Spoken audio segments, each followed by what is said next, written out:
Hello tout le monde. J'ai réfléchi à plusieurs façons de commencer cette vidéo et je pense pas avoir trouvé la bonne. Donc je vais tout simplement vous raconter mon histoire, notre histoire, les faits, comme ils se sont déroulés. Mais d'abord, je voudrais commencer par nier et contredire les rumeurs les plus folles que j'ai entendues parce que ça me bouffe en fait. Et je pense que c'est à cause de ces rumeurs-là que je reçois la plupart des menaces chaque minute sur mon téléphone, sur mes réseaux. Des menaces envers ma fille. Enfin, vous connaissez. Du coup, première chose, c'est que j'ai entendu qu'il s'agirait d'une agression envers un homme, une femme, et envers ses enfants, qu'on aurait tapé. Stop. Ce n'est pas vrai, c'est totalement faux.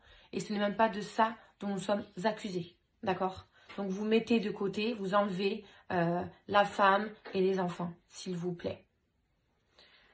Deuxièmement, j'ai entendu que l'histoire serait partie de Ricardo et moi. On est en train de manger, puis on croit qu'on nous prend en photo. Alors on va dire, vous arrêtez de nous prendre en photo et de là, ça part en cacahuète. Je vous arrête, ça n'a rien à voir non plus. Donc l'histoire n'a absolument pas démarré ni de moi ni de Ricardo. Nous étions à part. L'altercation a commencé sans nous. Voilà. Ça, c'est les points que je voulais éclaircir avec vous. Donc, pour reprendre les faits, voilà, ça faisait 3 jours que vous le savez, on était à La Réunion, dans un hôtel. Tout le monde savait l'hôtel où on était. Pendant ces 3 jours, on a croisé des fans, on a croisé des Réunionnais adorables. On a pris des photos de bon cœur. On a été ultra gentils. À la hauteur de l'accueil qu'on a reçu des Réunionnais qui ont été ultra sympas. Et heureusement, ça me fait garder un bon souvenir des Réunionnais, de la Réunion malgré tout. Ensuite, je voudrais aussi éclaircir un point. J'ai entendu Néouda et Ricardo sous coque, sous ci, sous ça. Comment vous dire? Ricardo ne se drogue pas. Ricardo fume des clopes. Voilà. Moi, ma famille sait, les gens qui m'ont connue savent que je ne bois pas d'alcool. Je ne fume plus de cigarettes depuis 1 an et demi. Je ne fume pas de joint. Je ne me drogue pas. Je ne fais rien. Je ne bois même pas d'alcool, même pour mon anniversaire. Tout le monde le sait. Tout le monde sait que Néouda, elle ne fume pas, elle ne boit pas. Par contre, j'ai vu que y a des personnes sur des plateaux télé qui se sont permis de dire certaines choses. Sachez que j'ai pris un avocat et que toutes ces diffamations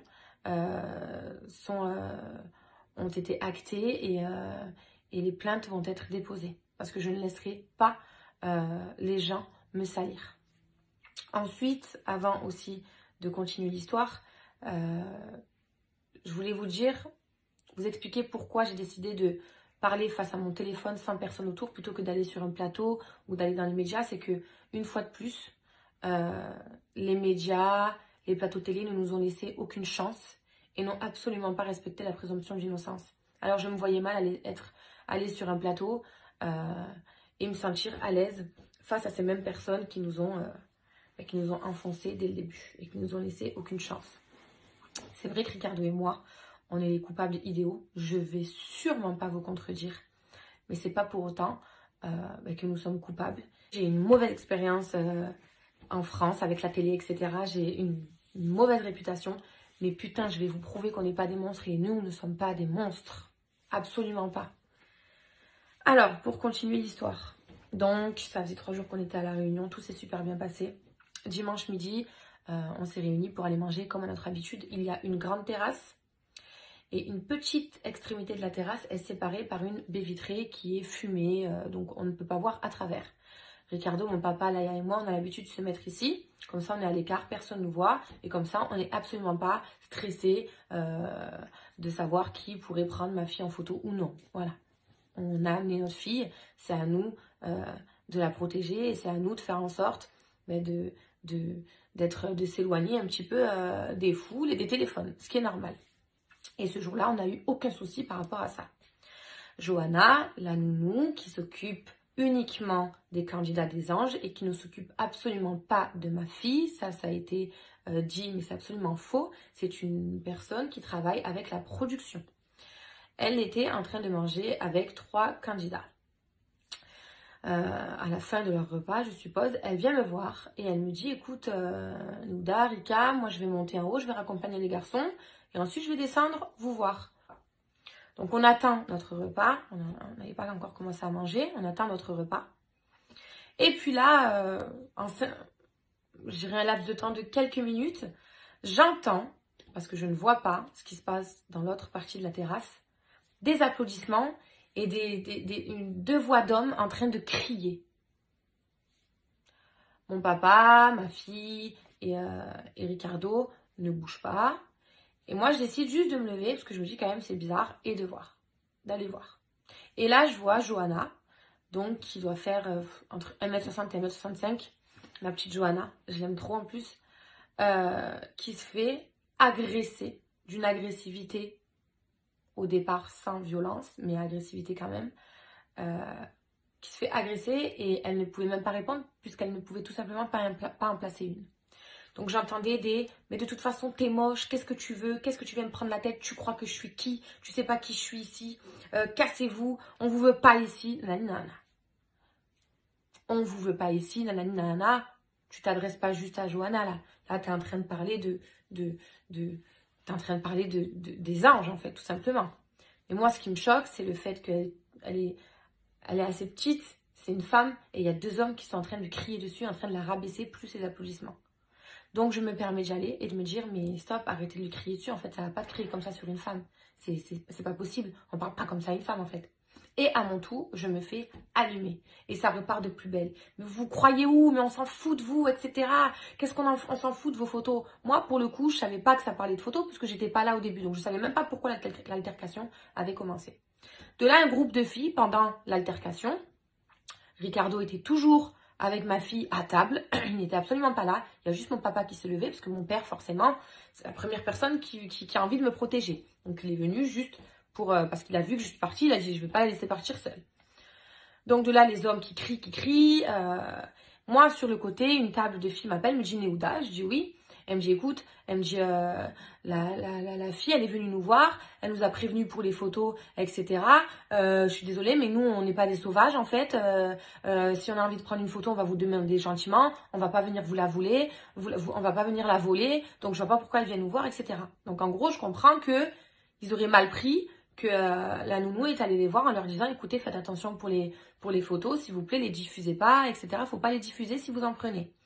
En gros c'est une histoire qui est partie d'eux, ils ont mal pris que la nounou vienne leur dire faites attention pour les photos, etc. Et de là, je leur explique, je leur dis écoute, elle fait son travail, elle est venue vous voir, c'est pas personnel, elle fait son travail, donc elle est juste venue, un peu prévenir tout le monde qu'il fallait faire attention, c'est tout, sans aucune méchanceté. Et dans tous les cas, je ne pense pas que ça vaut en échange de se recevoir une agressivité pareille de la part de 2 hommes, des t'es moche, des qu'est-ce que tu veux, bouge de là, tu prends pour qui à venir me parler à moi. Du coup, moi, je réponds à ces filles-là, je leur dis, voilà, moi, vous comprenez, hors de question, que je l'entende se faire insulter et se faire rabaisser de moche, etc., sans rien dire. Et de là, le fils du maire m'entend dire, moi, vous comprenez, je peux pas laisser accepter qu'on la traite de moche. Mais comme c'est lui qui a dit, t'es moche, nanana, il me regarde et me dit, c'est moi qui ai dit qu'elle est moche. Qu'est-ce que tu vas faire? Qu'est-ce que tu vas faire, toi? Je dis qu'elle est moche, je continue à le dire. Tu vas faire quoi, toi? Tu permets d'ouvrir ta bouche? Entre autres. Hein. Et de là, une dispute éclate donc encore plus entre lui et moi. Et je lui dis, mais c'est quoi cette manière de parler en fait? J'ai dit, on est des filles, je vois pas pourquoi elle est... Moi, je reviens sur le côté, on est 2 filles, mais moi, ça me choque à quel point genre, on peut être aussi agressif face à 2 femmes en fait. Et de là, en fait, il s'approche vers moi et tout ce que je vous dis, c'est noté, c'est dans ma déposition que j'ai faite au commissariat de Saint-Denis. Et donc du coup, et à ce moment-là, donc le fils du maire s'approche vers moi en fait, avec la main devant. C'est allé très très vite. C'est-à-dire que dans ma déposition, j'ai expliqué, je vais pas mentir, je peux pas vous dire qu'il allait pour me frapper, je peux pas vous dire qu'il allait pour me gifler, pour m'étrangler, je ne sais pas. Maintenant, il est allé vers moi en criant et en ayant la main en avant. En ayant la main en avant. Ça, dans la loi, c'est une agression. Tout comme moi qui crie sur quelqu'un dans l'optique d'être méchant, c'est une agression aussi. Donc de là, Ricardo qui n'avait pas bougé jusqu'à présent, je vous l'assure, et les témoins le disent et peuvent vous le dire, et je reçois des centaines de milliers de messages et je vous les montrerai. Ricardo n'avait pas bougé jusqu'à ce moment-là où il voit le fils du maire s'approcher vers moi violemment et agressivement, et il vient pour le stopper. Il le repousse. Il y a une différence entre pousser et repousser. D'accord? Pousser, c'est violent. Repousser, c'est de la protection. Donc Ricardo le repousse. À partir de ce moment-là, ils se sont, le maire, le fils du maire, le gendre, la mère, se sont rués. Ils ont littéralement sauté sur Ricardo, c'est-à-dire qu'ils l'ont englouti. Je ne le voyais plus. De là, j'ai paniqué. J'ai hurlé. Ma fille était témoin. Elle a vu son père et elle criait « Arrêtez, arrêtez » avec sa petite voix. Voilà. Ensuite, mon père, qui a 65 ans, est rentré dedans pour essayer de... Moi, j'avais envie, mais putain, c'était violent, en fait. Donc, j'avais envie de rentrer, mais je pouvais pas, j'arrivais pas, en fait. Mon père, lui, qui a 65 ans, il a essayé de sortir Ricardo. Il a fini par réussir avec de l'aide. Donc ensuite, certaines personnes me diront, oui, mais on voit ça, ça. Alors, dans les vidéos, à un moment donné, évidemment, vous apercevez Ricardo bouger. Il n'est pas resté comme ça, en fait. Il a tout fait pour se défendre face à 5 personnes. L'agression vient du fils du maire. Étonnamment, le fils du maire, on en a entendu parler que depuis hier. Nous, à la première heure où on a été entendu par la police, on a directement parlé du fils du maire. Et le pire pour nous dans tout ça, c'est ce qui s'est passé après. Donc, nous sommes allés au commissariat, il y avait la garde à vue. Puis pendant ce temps-là, il y avait une campagne de haine qui nous visait. Tout ça à l'initiative du maire, qui a raconté un tas de mensonges que tous les réunionnais, enfin, qu'une partie des réunionnais ont cru. Et les réactions ont été assez violentes envers nous. Une partie des Français aussi ont cru à cette histoire, donc nous ont tout simplement détesté. Donc on reçoit des menaces, des insultes, alors que tout ça, ça vient d'un mensonge. Alors j'ai pas envie de m'apitoyer sur mon sort, j'ai pas envie de faire la victime, mais imaginez-vous 30 secondes, imaginez-vous 30 petites secondes que nous sommes vraiment innocents.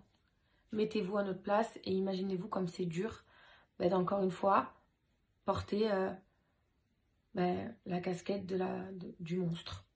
Voilà. Alors que les monstres, c'est pas nous. Ma fille a tout vu. Ma fille est victime.